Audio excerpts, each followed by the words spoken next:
करूंगी कि आप 5 मिनट आप अपनी तरफ से मुझे देंगे, और मैं सत्ता पक्ष को भी कहूंगी कि आज महिलाओं का दिन है।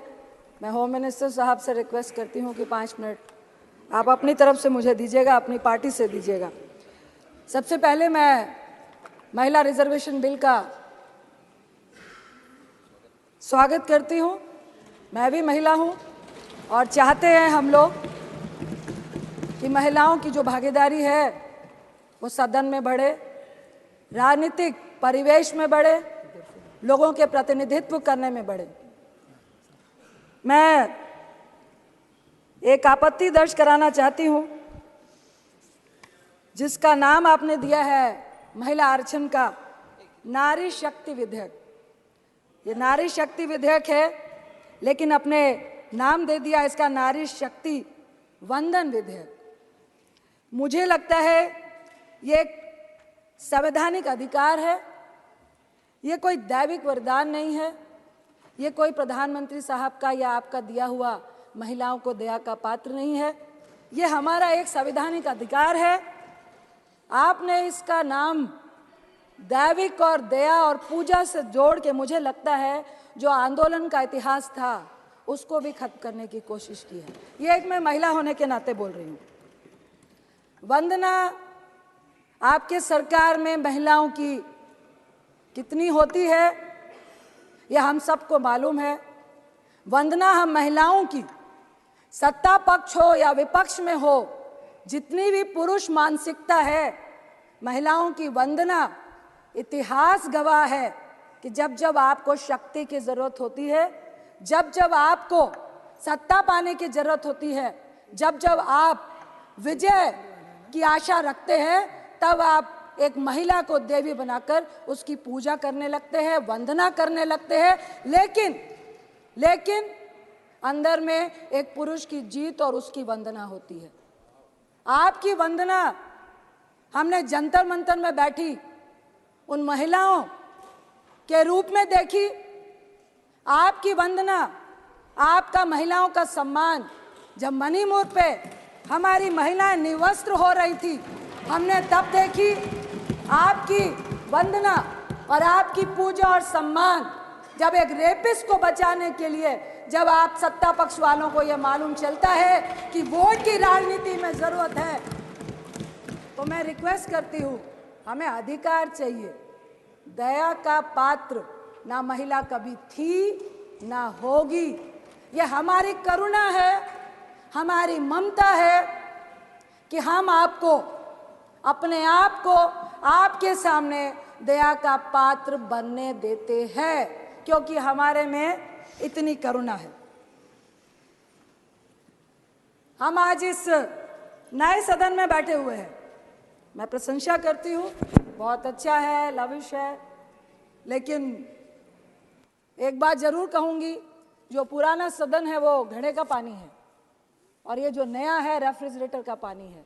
और घड़े के पानी की जो महक होती है ना, वो जिंदगी सालों सालों तक हम भूल नहीं पाते हैं। बस इतना फ़र्क है, ये आपको भी सोचना पड़ेगा कि आखिर ये फ़र्क इस पुराने बिल्डिंग और नए बिल्डिंग में क्यों है।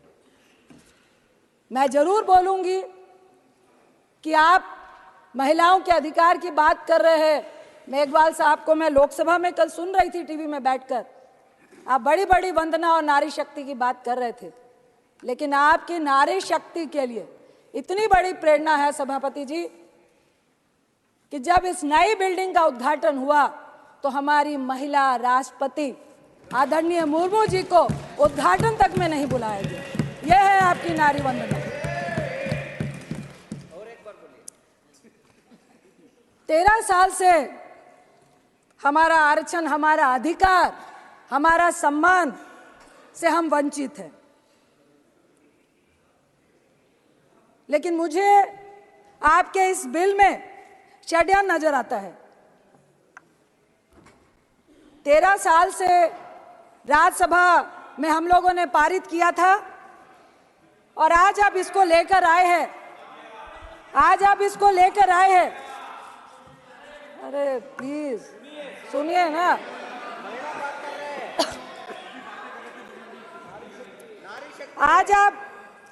आज आप इसको लेकर आए हैं 9.5 साल के बाद।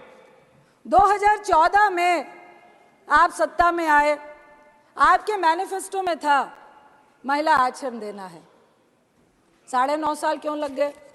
मेरा पहला सवाल आपसे यही है। दूसरा सवाल, महिला आरक्षण के लिए आपको स्पेशल सत्र बुलाने की जरूरत क्यों पड़ गई? प्रचार करना था। जो लाइमलाइट लेने की आदत आपको हमेशा से रही है, इसमें भी महिलाओं को भी आपने यूज किया है।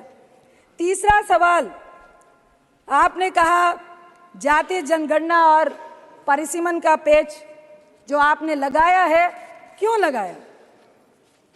मैं आपसे पूछती हूं, आपने इसका जवाब दे रहे थे कल कि अगर हम ये नहीं कहते तो आप पीआई लेकर सुप्रीम कोर्ट जाते। अरे आप तो वो लोग हैं जिन्होंने नोटबंदी लगाने से पहले किसी से चर्चा भी नहीं की और 155 लोग लाइनों में मार दिए, तो अभी ऐसी कौन सी बाधा है? आप वो लोग हैं जो किसान का कानून लाने से पहले किसी से नहीं पूछा, 750 किसान शहीद हो गए, लेकिन वो आपकी बाधा नहीं बनी।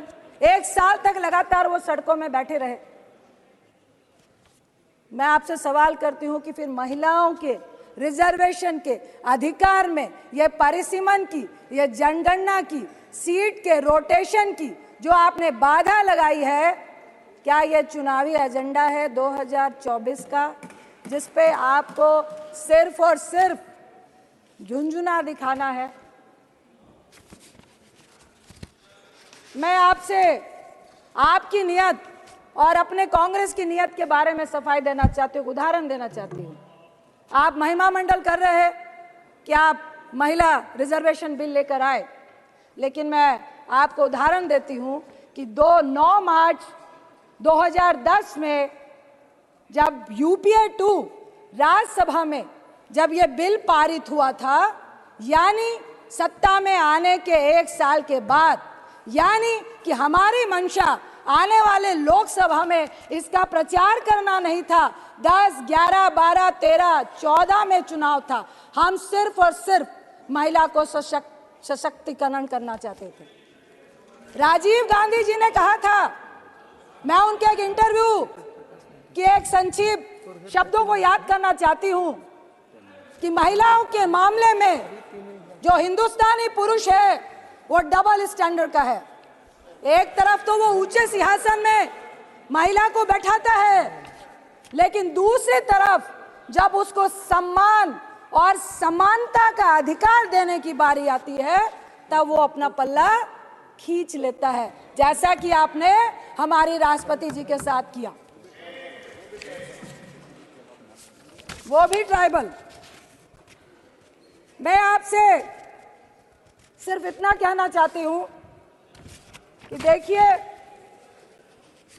हम चाहते हैं कि जातीय जनगणना, परिसीमन, रोटेशन को दरकिनार करके आप महिला को आरक्षण क्यों नहीं देना चाहते हैं? इसका मतलब है आप पुरुष के हिस्से में से महिलाओं को हिस्सा नहीं देना चाहते हैं। आप परिसीमन करेंगे, सीटें बढ़ाएंगे, उसके बाद आप महिलाओं को एक अलग से हिस्सा देंगे। आखिर क्यों नहीं आज के हिस्से में आप महिलाओं को हिस्सा देना चाहते हैं? मैं आपसे इतना ही कहूंगी कि हमारा जो महिलाओं को मजबूत करने का जो महिला का बिल था, वो यूपीए 2 में जो राज्यसभा में पास हुआ, हम चाहते हैं कि ये जो आपने नारी शक्ति का वंदन विधेयक का नाम दिया है, इसको समानता का अधिकार दे, हमें वंदना और पूजा नहीं करें। इसके साथ मैं आपसे जरूर कहूंगी कि हम चाहते हैं कि ये बिल पास हो, SC ST के साथ ओबीसी महिलाओं को भी अधिकार मिले, क्योंकि हमारी और आपकी जैसी महिलाएं संघर्ष करके आई हैं, कल भी आ जाएंगी। हमें भी संघर्ष करना पड़ता है, लेकिन इस राजनीति के फील्ड में, इस मैदान में एक अकेली महिला अगर वो समाज के लिए अच्छा भी करती है, लेकिन इस राजनीति के दलदल में उसका अकेले कूदना, संघर्ष करना आज भी बहुत जटिल है। क्योंकि अगर महिला मजबूत है, आपके साथ कंधे से कंधा मिलाकर चलना चाहती है, अपनी राय रखना चाहती है, वो जो पुरुष मानसिकता है उसको गवारा नहीं है। हम चाहते हैं, मैं अपनी पक्ष की महिलाओं से भी कहूंगी कि जब मणिपुर की घटना घटी, जब किसी भी रेप की घटना घटती है, जब हमारी पहलवान बच्चियां बैठती है, आपका समय समाप्त हो रहा है। समानता का अधिकार दिया है आपने महिलाओं को, ऐसा अधिकार दिया है समानता का अपनी महिला मंत्रियों को कि उनको कह दिया जाता है कि एक शब्द भी महिला के शोषण के खिलाफ आपका निकलना नहीं चाहिए। ऐसी समानता और ऐसी दैवीय शक्ति हमें आपकी नहीं चाहिए, हमें अपना अधिकार चाहिए।